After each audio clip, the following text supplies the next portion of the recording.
Hi, how are you? Welcome back. I'm really happy to be bringing you this update, and it's about August the 11th. In fact, there's a bit going to be happening in the sky during August, but the main thing to get your head around is we are fire. It's all about fire, it's all about self, it's all about going forward, it's all about putting yourself forward. So let's just briefly talk about it. August the 11th is the date. Jupiter, which is the planet of expansion, optimism, and growth, is about to go direct in Sagittarius. Now, Sagittarius is a fire sign, so we are really going to want to take this change and move forward with it. It's going to be a time of great optimism. It's going to be a time of us thinking about growth and really wanting to push that forward. Likewise, Mercury also enters Leo. So now we have the Sun in Leo, we have Mars in Leo, we have Venus in Leo, and Mercury is going to enter Leo. And Leo is a sign, as we've talked about, which is primarily about us and going forward. It's a very strong sign. And now you've got Mercury that coming to with that extra oomph, that extra push, that extra fire behind what is already quite a strong impetus for us to be putting ourselves forward.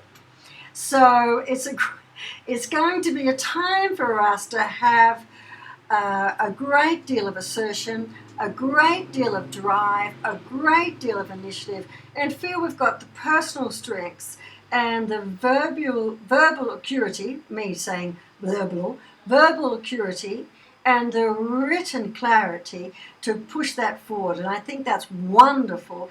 And all I can say is it's about time, isn't it?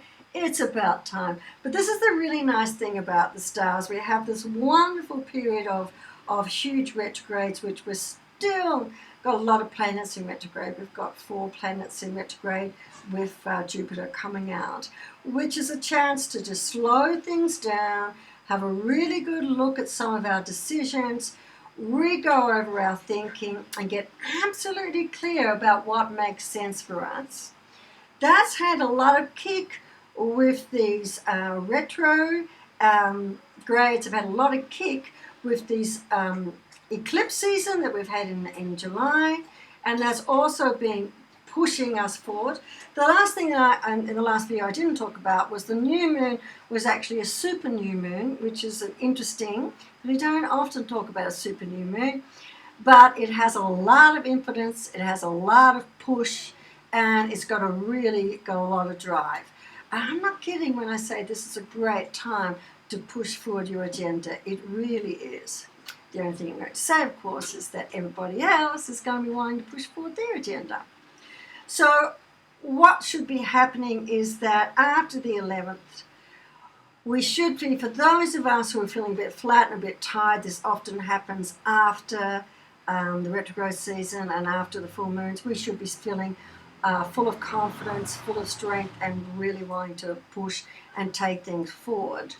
And feel like we've got the energy to do it, because we all know that to push things forward does take a little bit of energy, particularly if things have been stuck for a while or you're looking to change the status quo. So that's definitely going to be something to look out for, and it's terrific. Now, Uranus, also on the 11th, is going to turn retrograde in Taurus. So that's going to be interesting, because Taurus is about, it's an earth sign, but it's about finances, values, possessions. It's also about sensuality. And Uranus is called the Great Awakener because it likes to suddenly move and make changes. Now it's going into retrograde, so it is going to make changes for us, and it's going to be the Great Awakener. So in this phase, it might be aspects of rebellion coming through, and also great pushes of unexpected progress. Now, the reason I'm talking about unexpected progress is because we've got this huge amount of energy which is really wanting to push us forward and making space for us to push forward. And with Uranus going retrograde, that also gives us the impulse to go bang, let's move with that. And I think that's a really, really wonderful aspect to have. However, the negative side of all of this can be rebellion. So even though something might be good for us, we might be just too stubborn, because this is the other aspect of Leo, right? We could be just too stubborn to take that step forward. So I want you to be very careful about your thinking and think whether you are being too stubborn just for the hell of it and wanting to be too entrenched because you want to be right, or you want to be the one to have the good idea or to take the initiative, and you're feeling it's rebellious because it's coming from somewhere else or coming from someone else, or it may not be exactly what you wanted. I really want you to think twice before you just start rejecting things out of hand. And I want you to be really clear about the reasons for doing that, because in this sign of Leo, it's all about me and feeling really empowered and feeling really strong. What tends to drop off from that is our listening. What tends to drop off from that is our receptiveness to opposing ideas. What tends to drop off from that is our openness. So people are reluctant to want to come and speak to us because we might be a little bit too full of ourselves. So, sorry, we've got a plane going overhead. So while it's a great time for us to push the agenda forward and to really want to move forward and take the most out of this and really max it out, the only thing I'm going to say to you is just be aware that with this sense of empowerment and with this new sense of self, we might just swing the pendulum way too far and become a little bit too full of ourselves. And then when we become too full of ourselves, people will switch off. We won't be listening to other people. We won't hear what they have to say. We'll start rejecting stuff out of hand because it doesn't sit with our vision or doesn't sit with where we want to go. But remember, all of that is being driven by ego. And ego is not a dirty word, but it can be something that if we hold on to it too tightly, it can become too great a force to be reckoned with, and other people around us, including and ourselves, give up on the fight to keep things reasonable. So that's some of the other thing that I want you to think about. The other aspect to all of this, and particularly if this buoyancy and this little bit of gung-ho, is we might be feeling with the retrograde of Uranus, we might begin to feel a little bit nervous or edgy or open to distractions.